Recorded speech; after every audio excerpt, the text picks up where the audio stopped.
Hello everyone, today we'll be speaking about censorship. In particular, we'll be looking into the effect of digital censorship in Africa and on Africans. So, lately we have seen the stories about um, Amazon taking down databases belonging to this popular app called Parley. We have also seen companies like Google, which owns YouTube, take down some profiles, of people who think in a particular way, mostly people who are right leaning, and most importantly, the account of the President of the United States, President Donald Trump. We have seen the same with Facebook and its sister company, Instagram. We have also heard about Facebook attempting to merge data uh, stored for WhatsApp with Facebook data in order to solidify their influence. Most importantly, we have been seeing censorship from Twitter. Twitter, is owned by Jack Dorsey, and for people who are very familiar with Twitter, you can tell that they are very left leaning and they are very quick to strike, people who tend to post opinions that are right leaning, than they are to strike those who are left leaning. Now, some of you might say that our comment on this is biased, but you could check out some of the podcasts by Joe Rogan, a popular YouTube broadcaster who recently moved to Spotify on a contract basis.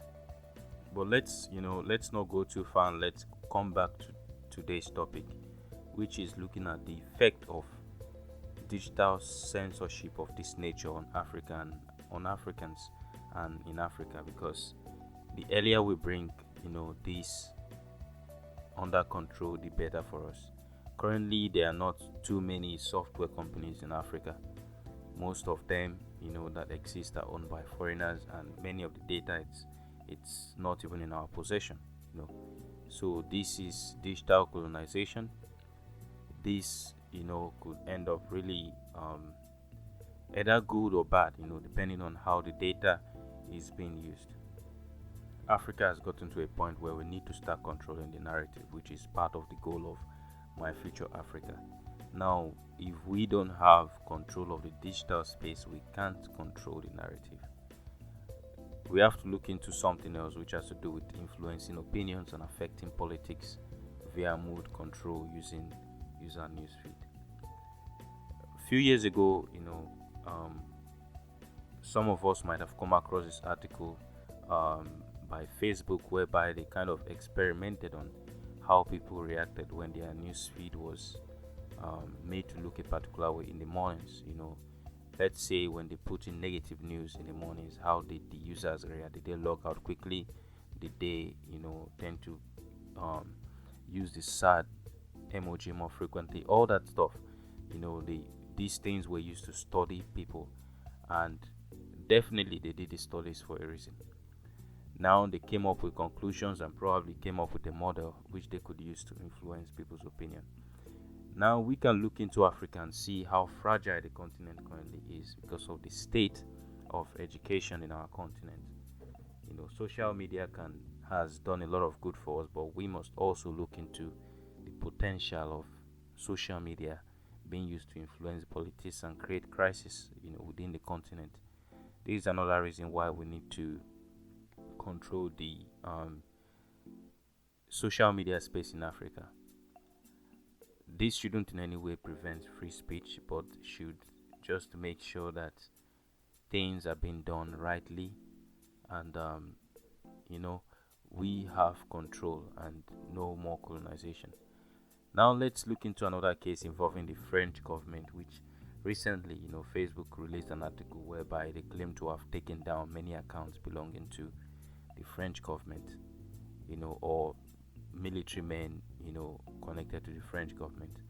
Now, I don't know if the French government has denied it, but Facebook seems to be very confident that these accounts were people related to the French military, They claim to reside in Africa when in reality they were residing in France, and they tend to promote, good stories about France on their social media space, and use their social media space, which had a lot of following, to influence the reason of Africans. you know we need to begin to think more long term in Africa and see how we can resolve many of these issues, even issues of terrorism. We don't even know where these issues are coming from, how they're happening, how they are being influenced, used to influence the continent or control our population. So many things. We need to look into these things really seriously. Now, another very important point is digital oppression. You know, when you look at the case of Donald Trump and how the president of what is supposedly the greatest country in the world was simply silenced. Currently, he has been suspended on Instagram, he has suspended on Facebook, he has been suspended on Twitter, he has been not even suspended, he has been banned on Twitter, he has been suspended on YouTube, he has basically been taken off all major social media space, even Reddit. You can see, just for making statement which they claim incite violence. Now, when will this stop? Who is going to be next? Is it the Christians? Is it the Muslims? Is it the Hindus? Is it Africans? Because we have our own way of thinking, our own ways of doing things, what we consider right and what we consider wrong. So, are we going to be the next that will be censored? Is it going to be okay if European values are pushed on our face and we can't even challenge this opinion? Because that's exactly what's going to happen if we don't quickly take control of our social media space. We need to look at monopoly, we need to look at destruction of competition, because with the rate at which these companies are growing, in future it might be extremely difficult to challenge them, because they will basically become a monopoly. They employ thousands of staff, they are creating new models and new designs every day, looking for more ways to get people captivated with their product, with their service. Like Facebook. Recently, we have seen a lot of people switching from WhatsApp to Signal when Facebook indicated that they will be merging WhatsApp with Facebook. See a lot of people switching. This is a good move in our opinion, because this prevents monopoly. We want there to be competition so that our right will be protected, because when just a few companies control digital space, this could be very dangerous, because it could end up in a monopoly and a kind of digital tyranny. And in a place like Africa, we are still, you could consider us a growing people. We don't want a situation where um, foreign people who don't really understand the way we think will try to control our opinions or influence our culture by controlling what people can say and what they can't say. This is not very encouraging at all. So, guys, I will encourage you to support my future Africa. We do our best to put the best content out there, where we are growing. And very soon we plan to launch our own social network for Africans. I will encourage you to sign up to my Future Africa newsletter. As you can see on our website, you can put your name, you can put your email, and you can subscribe to our newsletters, where we would inform you whenever something new comes up, and most especially when we launch my Future Africa social network, where all Africans can be free to express their opinions without the fear of being censored by third parties that are ignorant of or relatively ignorant, let's not say ignorant, but relatively ignorant of our culture. So let's work hard as Africans to protect our culture by supporting my Future Africa.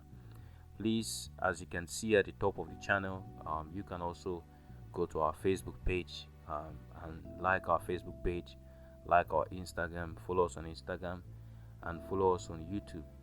We are looking to even expand into other spaces, so that you guys can follow us on there and we can get the message out there. We need to take control of our social media space. I thank everyone for listening. And if there's anything that you think that we missed in today's podcast, feel free to comment, and we will reply you as quickly as we can. Thank you.